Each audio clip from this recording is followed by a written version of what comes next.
हरे कृष्णा। भगवद गीता के इस क्लास में आप लोगों का सभी का बहुत ही स्वागत है। और आज हम चर्चा करेंगे श्रीमद् भागवतम के अंदर श्रीमद् भगवद गीता से, जहाँ पहला श्लोक कृष्ण बोल रहे हैं। भगवान का जहाँ पहला श्लोक आता है, आज उसी श्लोक की हम चर्चा करेंगे। श्लोक मैंने डिस्क्रिप्शन में लिख दिया है, ताकि अगर आप भी श्लोक साथ में रिसाइट करना चाहें तो आप डिस्क्रिप्शन में देख सकते हैं, और अनुवाद भी मैंने वहाँ उसका दिया है, तो वहाँ से भी आप उसको देख सकते हैं। तो हम पहले प्रार्थना करेंगे और उसके पश्चात स्टार्ट करेंगे। ओम अज्ञानतिमिरन्धस्य ज्ञानाञ्जनशलाकया चक्षुरुन्मिलितं येन तस्मै श्रीगुरुवे नमः। श्रीचैतन्यमनोभीष्टं स्थापितं येन भूतले स्वयं रूप कदा मह्यं ददाति स्वपदान्तिकं। वन्देऽहं श्रीगुरु श्रीयुतः पदकमलं।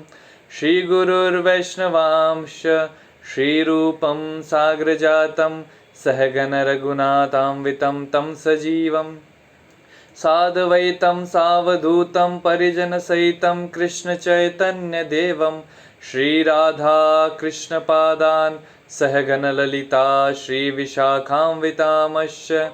नमः ॐ विष्णुपादाय कृष्णप्रेष्ठाय भूतले श्रीमते भक्तिवेदांत स्वामिन् इति नामिने। नमस्ते सारस्वते देवे गौरवाणी प्रचारिणे निर्विशेष शून्यवादी पाश्चात्य देशतारिणे। नमो महावदन्याय कृष्ण प्रेम प्रदायते कृष्णाय कृष्ण चैतन्य नामने गौरत्विषे नमः। हे कृष्ण करुणा सिंधु दीनबंधु जगतपते गोपेश गोपिका कांत राधा कांत नमोस्तुते। तप्त कांचन गौरांगी राधे वृंदावनेश्वरी वृषभानुसुते देवी प्रणमामि हरिप्रिये। वाञ्छाकल्पतरुभ्यश्च कृपा सिन्धुभ्यैव च पतितानां पावनेभ्यो वैष्णवेभ्यो नमो नमः। जय श्री कृष्ण चैतन्य प्रभु नित्यानंद श्री अद्वैत गदाधर श्रीवासादि गौर भक्त वृंद। हरे कृष्ण कृष्ण कृष्ण हरे हरे, हरे राम राम राम हरे हरे। मुखं करोति वाचालं पंगुं लंघयते गिरिं यत्कृपातमहं वन्दे श्रीगुरो दीनतारिणं। गुरुवे गौरचन्द्राय राधिकाय तदालय कृष्णाय कृष्णभक्ताय तद्भक्ताय नमो नमः। हरे कृष्णा। तो भगवद गीता का जो दूसरा अध्याय है, उसका 11वें नंबर का श्लोक जो है, वहाँ से स्टार्ट होता है। श्री भगवान उवाच। श्री भगवान उवाच अशोच्यन्वस्वशोचस्त्वं प्रज्ञावादांश भाषसे गतासु न गतासुंश्च नानुशोषन्ति पंडितः। तो श्री भगवान वाचे मतलब भगवान कहते हैं। अशोच्यान, अशोच्यान मतलब जिसका शोक ना करा जाए। ठीक है, पहले हम अनुवाद पढ़ते हैं, तात्पर्य पढ़ते हैं, उसके बाद इसके हम डिटेल में डिस्कस करेंगे। तो अनुवाद एवं तात्पर्य श्रील अभयचरणारविंद भक्तिवेदांत स्वामी प्रभुपाद जी के द्वारा। श्रील प्रभुपाद की जय। श्री भगवान ने कहा, तुम पांडित्यपूर्ण वचन करते हुए उनके लिए शोक कर रहे हो जो शोक करने के योग्य नहीं है। जो विद्वान होते हैं वह न तो जीवित के लिए न ही मृत के लिए शोक करते हैं। तात्पर्य, भगवान ने तत्काल गुरु का पद संभाला और अपने शिष्य को अप्रत्यक्ष मूर्ख कहकर डांटा। उन्होंने कहा, तुम विद्वान की तरह बातें करते हो, किंतु तुम यह नहीं जानते कि जो विद्वान होता है, अर्थात जो ये जानता है कि शरीर तथा आत्मा क्या, वह किसी भी अवस्था में शरीर के लिए, चाहे वह जीवित हो या मृत, शोक नहीं करता। अगले अध्यायों में स्पष्ट हो जाएगा कि ज्ञान का अर्थ पदार्थ तथा आत्मा एवं इन दोनों के नियामक को जानना है। अर्जुन का तर्क था कि राजनीति का समाज नीति की अपेक्षा धर्म को अधिक महत्व मिलना चाहिए, किंतु उसे यह ज्ञात न था कि पदार्थ, आत्मा तथा परमेश्वर का ज्ञान धार्मिक सूत्रों से भी अधिक महत्वपूर्ण है, और चूंकि उसमें उस ज्ञान का अभाव था अतः उसे विद्वान नहीं बनना चाहिए था। और चूंकि वह अत्यधिक विद्वान नहीं था इसलिए वह शोक के सर्वथा अयोग्य वस्तु के लिए शोक कर रहा था। यह शरीर जन्मता है और आज या कल इसका विनाश निश्चित है, अतः शरीर उतना महत्वपूर्ण नहीं है जितना कि आत्मा है। जो इस तथ्य को जानता है वही असली विद्वान है और उसके लिए शोक का कोई कारण नहीं हो सकता। अनुवाद एक बार फिर देखते हैं। श्री भगवान ने कहा, तुम पांडित्यपूर्ण वचन कहते हो पर कहते हुए उनके लिए शोक कर रहे हो जो शोक करने योग्य नहीं है। जो विद्वान होते हैं वे ना तो जीवित के लिए ना ही मृत के लिए शोक करते हैं। तो जब कभी भी ये पहला वर्ष अगर कोई पढ़ता है तो इमीडिएटली उसको ऐसा फील आता है कि अरे कैसे भगवान है ये। इनको हम बोल रहे हैं श्री भगवान उवाच, पहले तो हम कह रहे हैं भगवान है, तो कैसे भगवान है ये जो कि कह रहे हैं कि अगर तुम्हारे अपने ही कोई मर रहे हैं तो तुम्हें शोक नहीं करना चाहिए, तुम्हारे कोई करीबी है जो मर रहा है और तुम्हें शोक नहीं करना चाहिए। तो ये भगवान जो है ये ऐसा तो नहीं है कि ये हार्ड हार्टेड है, इनमें कुछ कंपैशन ही नहीं है, इनके हार्ट में कोई फीलिंग्स ही नहीं आ रही है, ऐसे कैसे भगवान है ये। तो ये सोच भी आती है अगर हम कभी कभी कोई पर्टिकुलर श्लोक उठा के पढ़ लें तो। इसीलिए प्रॉपर स्टडी करना बहुत ज़्यादा ज़रूरी है। प्रॉपर स्टडी अगर हम शास्त्रों का नहीं करते हैं तो यही दिक्कत होती है कि हम अच्छे से समझ नहीं पाते। जैसे कई बार एक जो टॉपिक होता है बहुत ज़्यादा वायरल हो रखा है सोसाइटी में कि कैसे जो वुमेन है उनको एक इंडिपेंडेंस चाहिए, है ना। उनको वो कहते हैं कि हम भी आदमी जो मेल्स हैं उनसे हम भी बराबर हैं, तो हमें और उनमें डिफरेंस नहीं होना चाहिए। पर शास्त्र की बात करते हैं तो शास्त्र कहते हैं कि जो स्त्री है उसको निर्भर होना जरूरी है। निर्भर किस चीज़ पे होना जरूरी है? शुरू में उनको अपने पिता पे निर्भर होना है, उसके पश्चात उन्हें अपने पति पे निर्भर होना है, और उसके पश्चात उन्हें अपने पुत्र पे निर्भर होना है। और ये हर कोई नहीं बोल रहा है, ये कौन बोल रहे हैं? भगवान स्वयं बोल रहे हैं अपनी माँ देवहूति को। जो कपिल मुनि बन के भगवान प्रकट होते हैं वह स्वयं अपनी माँ देवहूति को ये ज्ञान दे रहे हैं। इस डिपेंडेंसी का असली मतलब समझना बहुत ज़रूरी है। जैसे कि अगर हमारे पास सोने का एक ईंट है, ठीक है, we have a brick of gold, तो एक सोने का ईंट है हमारे पास में। अब इस सोने को ईंट को अगर मैं कहूँ कि हाँ इसको तो हम कहीं भी रख दें, अगर मैं इसको ले जाके रोड पे रख दूंगा कि इसको ले जाके मैं लोगों के सामने इसका प्रदर्शन करूंगा, तो क्या होगा? कोई ना कोई इसको चुरा लेगा, इसका मिसयूज़ किया जाएगा और इवन मेरे साथ भी मिसबिहेव किया जाएगा, मेरे से वो छीन के चला जाएगा। तो दुख किसको होगा? मुझे भी दुख होगा, और वो सोना भी मेरे से चला गया। उसी तरह शास्त्र बताते हैं नारी के बारे में भी। जो नारी होती है, स्त्री होती है, वो एक गोल्ड के समान है। तो क्योंकि उस गोल्ड को प्रोटेक्शन देना है वरना लोग उसको चुरा के ले जाएंगे, उसी तरह स्त्री को प्रोटेक्शन देना बताया गया है। यत्र नार्यस्तु पूजन्ते रमन्ते तत्र देवता, यत्र नार्यस्तु न पूज्यन्ते तत्र सर्व कार्य फला। तो जहाँ नारी की पूजा होती है वहाँ देवता भी रमन करते हैं, ऐसा व्याख्यान आता है शास्त्रों में। यत्र नार्यस्तु पूजन्ते रमन्ते तत्र देवता, इसीलिए क्योंकि वो गोल्ड के समान उसको बताया गया, सबसे कीमती वस्तु नहीं कहें, कीमती बताया गया है, तो इसलिए उन्हें एक प्रोटेक्शन ज़रूरत है। इसलिए कहा जाता है शास्त्रों में कि शुरू में वो अपने पिता पे निर्भर करती है, उसके बाद में अपने पति पे निर्भर करती है, उसके बाद में पुत्र पे निर्भर करती है। निर्भर करने का मतलब है एक प्रोटेक्शन की फीलिंग। कहीं भी शास्त्र में ये नहीं कहा गया कि स्त्री जो है वो कुछ कर नहीं सकती। स्त्री को तो दर्जा क्या दिया गया? वह माँ होती है, और माँ को क्या बताया गया? पहला गुरु बताया गया। तो अगर कोई शास्त्र का एक पर्टिकुलर पॉइंट लेता है और कहता है girl should never be independent, she should always be depend, और उसको लेके वो इवन वार कर सकता है, पूरा वार क्रिएट कर सकता है सोसाइटी के अंदर। पर अगर उसने प्रॉपर शास्त्र पढ़े हैं, उसको प्रॉपर अंडरस्टैंडिंग मिली है, तो वो उसको उससे एक वैल्यू ऐड कर पाएगा सोसाइटी में। तो इसीलिए शास्त्र को डिटेल में समझना बहुत ज़रूरी है। और भगवद गीता के तो पिछले हमने जो अध्याय में पढ़ा था, भक्तों के संग में रह के उसको सीखना बहुत ज़रूरी है। तो यहाँ भगवान कह रहे हैं तुम पांडित्यपूर्ण वचन कहते हो और उनके लिए शोक कर रहे हो जो शोक करने योग्य नहीं है। अब यहाँ शोक करने योग्य क्यों नहीं है? तो पहले तो जो कौरव लोग थे उन्होंने पूरा अधर्म पालन करा। आपने अगर महाभारत की आप लीला पढ़ेंगे तो महाभारत में वर्णन आता है कैसे उन्होंने द्रौपदी का वस्त्र हरण करना चाहा, कैसे उन्होंने भीम को जहर दे के मारने की कोशिश करी, कैसे उन्होंने लक्षागृह के अंदर सभी पांडवों को जला के मारने की कोशिश करी। तो कितनी बार हर स्टेप पे हर हर हर हर एक कदम पर इतनी कठिनाइयां दे दी कि मौत हर दिन उनके सामने आती थी।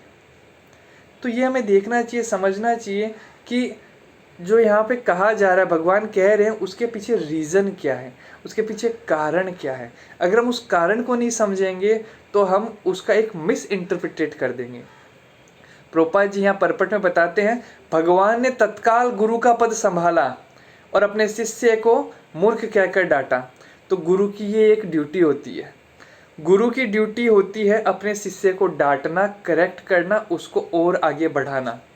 आजकल कई गुरु ऐसे हो गए जो उनका क्या थॉट प्रोसेस हो जाता है, अगर मैंने इसे डांट दिया तो ये मुझे छोड़ के चले जाएगा, अगर मैंने इसको करेक्शन दिया तो ये मुझे डोनेशन देना बंद कर देगा, मुझे दान देना बंद कर देगा। या फिर अगर इवन टीचर्स जो होते हैं, स्कूल के टीचर्स, उनको क्या रहता है, अगर मैंने इसको डांट दिया ये मेरी ट्यूशन आना बंद कर देगा। तो जो पहले जो एक मकसद होता था कि मुझे बच्चे में इनपुट देना है, बच्चे को प्रगति कराना है, बच्चे को एक सफल इंसान बनाना है, अब उसकी जगह हो गया है इस बच्चे से मुझे क्या मिलेगा। एक्सपेक्टेशन पूरी चेंज होती चली जा रही है। अब जो एक्सपेक्टेशन हो गई है वो हो गया व्हाट इज़ फॉर मी, मेरा क्या प्रॉफिट है, मुझे क्या मिलेगा, मुझे इसमें क्या क्या दिख सकता है। पर बच्चे के जीवन के साथ क्या खिलवाड़ हो रहा है वो कोई नहीं सोचता। इसलिए यहाँ पे जैसे ही कृष्ण ने गुरुपद संभाला, उन्होंने पहले क्या करा, अर्जुन को डांट के बताया कि तुम गलत हो।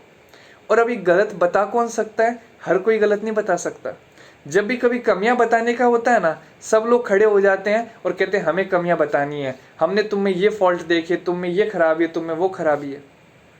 लास्ट टाइम मैं बता रहा था आप लोगों को कि एक बार दुर्योधन को और युधिष्ठिर महाराज को भेजा गया उनके गुरु के द्वारा।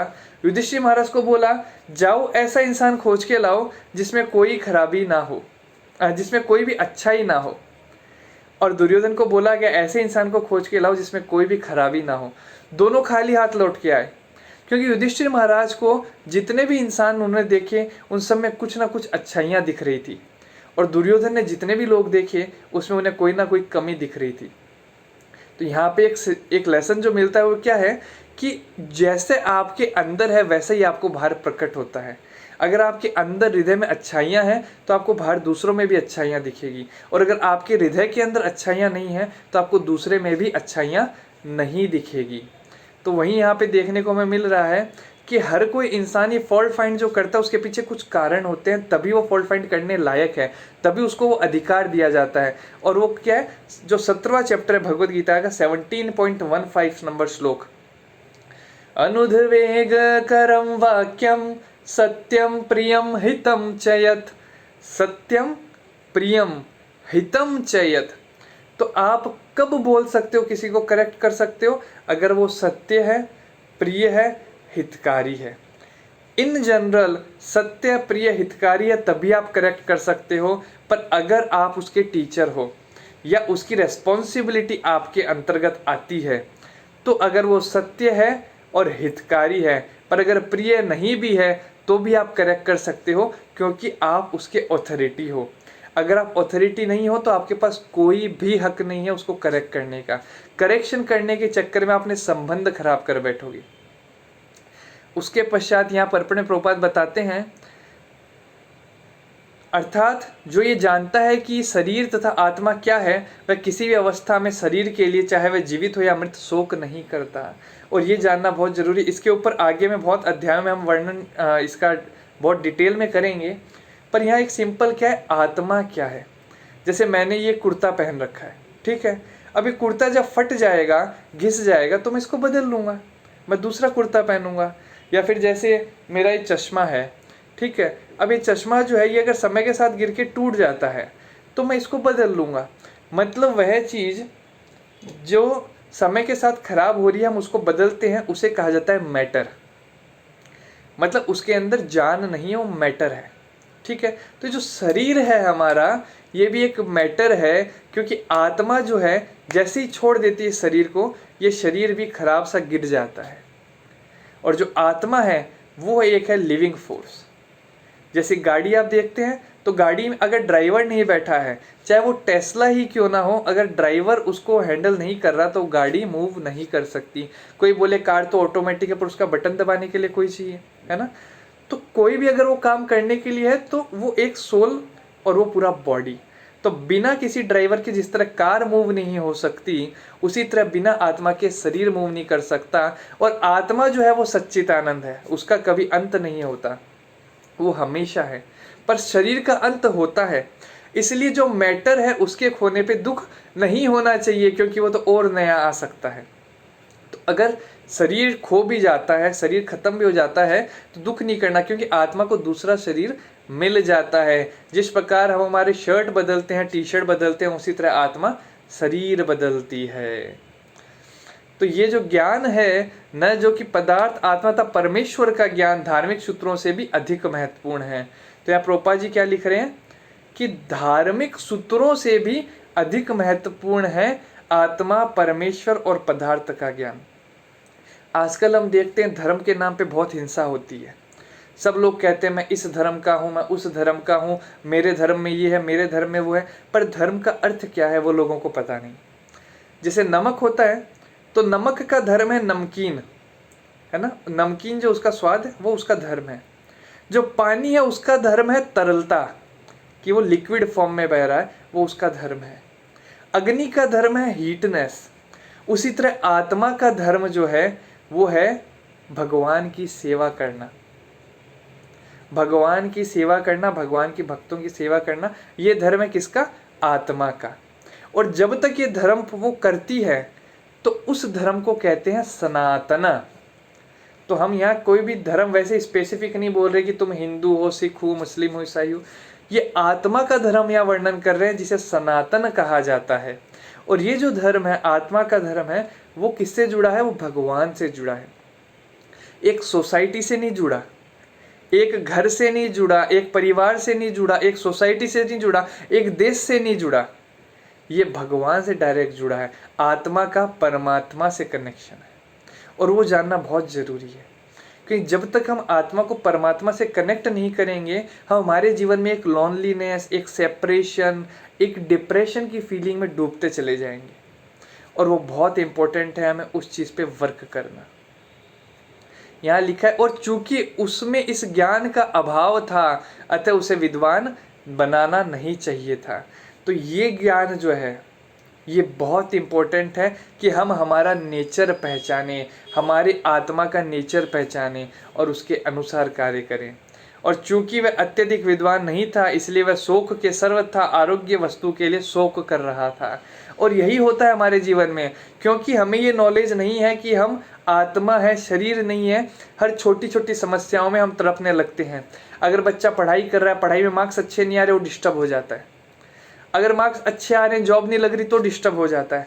अगर जॉब लग रही है, पैकेज अच्छा नहीं है, तो डिस्टर्ब हो जाता है। अगर पैकेज अच्छा है और लाइफ पार्टनर नहीं मिल रहा, तो डिस्टर्ब हो जाता है। और लाइफ पार्टनर मिल गया और लाइफ पार्टनर अच्छा नहीं है, तो डिस्टर्ब हो जाता है। लाइफ पार्टनर अच्छा भी है, जॉब भी है, पैकेज भी है, तो भी हेल्थ ऐसी है जो कि उसको हमेशा डिस्टर्ब करती रहती है। तो इस जीवन में पूरे दुनिया, अपना जो पूरा संसार, अपना जो पूरा जीवन है, जो भी 50 साल, 100 साल, 90 साल जो जीवन है, पूरा डिस्टर्बेंस में ही निकल जाता है। क्योंकि हर जगह हम सिर्फ ये रिलेट करते हैं, हम कौन है, हमारा वजूद क्या है, हम कैसे जुड़े हुए हैं और हमसे कितने लोग जुड़े हुए हैं। अगर हम उस चीज़ से बाहर आ जाए तो हम बहुत कुछ कर सकते हैं। तो दोस्तों, हमने जाना कैसे हम एक आत्मा के स्तर से जब बाहर आ जाते हैं तो हम इस शरीर रूपी जकड़ में बहुत सारी समस्याओं में बंध जाते हैं। तो ये बहुत इंपॉर्टेंट है इस चीज़ को समझना कि हम आत्मा है, शरीर नहीं। आत्मा के लिए जैसे वर्णन किया जाता है, नैनम छिन्द्रन्ति शस्त्राणि नैनम दहति पावक न चैनम क्लेदयन्त्यापो न शोषति मारुतः। आग को ना कोई काट सकता है, ना ही उसको जला सकता है, ना ही उसको सुखा सकता है, ना ही उसको उड़ा सकता है। तो जो आत्मा जो है, इसको ना कोई काट सकता है, ना जला सकता है, ना सुखा सकता है, ना उड़ा सकता है। आत्मा सच्चित आनंद है। हमारा जो शरीर है, इसकी एक कवरिंग होती है। तो जो ऊपर वाला है, ये आपका अर्थ, वाटर, फायर, एयर, ईथर से बना होता है, ठीक है। ये है ग्रॉस बॉडी, मतलब इसमें आपका क्या है, अर्थ धरती, जल, अर्थ वाटर, एयर हवा, है ना, फायर अग्नि, और ईथर आपका आकाश। इन 5 तत्वों से बना हुआ है। उसके अंदर आपकी सटल बॉडी हुई। सटल बॉडी जो होती है वो बनी होती है आपकी ईगो, इंटेलिजेंस, जो आप कहते हैं ना मन, बुद्धि, अहंकार, माइंड, इंटेलिजेंस एंड ईगो। तो मन, बुद्धि और अहंकार से आपकी बनी हुई है कौन सी, आपकी सटल बॉडी। और उसके अंदर आपकी होती है आत्मा। आत्मा बनी होती है सत चित आनंद के द्वारा। इसलिए इस चीज़ को समझना बहुत ज़रूरी है कि हम शरीर नहीं हैं, हम आत्मा है। अब यहाँ पे क्योंकि ये बोल रहे हैं कि गुरु का पद भगवान ने संभाला, तो हमने जैसे लास्ट जो श्लोक हमने डिस्कस किया था, उसमें हमने वर्णन किया था कि कैसे जो गुरु का पद था वो बहुत ज़रूरी था संभालना, उसके बिना बताना ही बेवकूफ़ी हो जाती। जैसे भगवगीता का जो 2nd अध्याय और जो 7वां श्लोक हमने लास्ट टाइम देखा था, कार्पण्य दोषोपहता स्वभावा पृच्छामि त्वं धर्म सम्मूढ़ चेता यश्रेयसन्निश्चितं ब्रूहि तन्मे शिष्यस्तेहं शाधिमां त्वं प्रपन्नम। कैसे अर्जुन वहाँ पे अपने आप को सरेंडर कर रहे हैं भगवान के चरणों में और कह रहे हैं कि मैं बेवकूफ़ हूँ, मुझ पे कृपा करिए। तो ये बहुत ज़रूरी है सरेंडर। और लास्ट टाइम हमने डिस्कस भी किया था, दीक्षा काले शिष्य करे आत्मसमर्पण। तो दीक्षा काल में शिष्य करता है आत्मसमर्पण, ये भी हमने डिस्कस किया था। और आज हमने डिस्कस किया है कि कैसे यहाँ पे पहला जो श्लोक आ रहा है उसको देख के हमें एक मिसकंसेप्शन नहीं लेना चाहिए कि कैसे भगवान ऐसे निर्दयी हो सकते हैं, पर हमें और डिटेल में उसके बारे में जानना चाहिए भक्तों के साथ में इसका पूरा पढ़ के। तो ये हमने देखा। और हमेशा की तरह आपसे रिक्वेस्ट है कि अगर कोई भी आपके प्रश्न हो तो आप वो कमेंट सेक्शन में डाल सकते हैं, मैं उसका जवाब ज़रूर देने की कोशिश करूँगा। और चैनल को सब्सक्राइब करें, शेयर करें, कमेंट करें, ताकि ज़्यादा से ज़्यादा लोगों तक हमें स्पिरिचुअल नॉलेज पहुंचा सकें और उनको हेल्प कर सकें, क्योंकि स्पिरिचुअल नॉलेज बहुत ही ज़्यादा ज़रूरी है हम लोगों के जीवन के लिए। अगर हम लोग सिर्फ देखिए, जैसे एक जो हमारी बॉडी है, इस बॉडी के लिए खाना बहुत ज़रूरी है, करेक्ट। हम अगर खाना नहीं खाएंगे तो बीमार हो जाएंगे, या फिर अगर बीमार होते हैं तो हमें कुछ टैबलेट्स, मेडिसिन लेनी होती है जो कि हमारी इस बॉडी के लिए बहुत इंपॉर्टेंट होती है। उसी तरह से आत्मा के लिए भक्ति बहुत ज़रूरी है, भगवान के बारे में जानना बहुत ज़रूरी है, और भगवान के बारे में जो जानते हैं उसको जीवन में उतारना बहुत ज़रूरी है।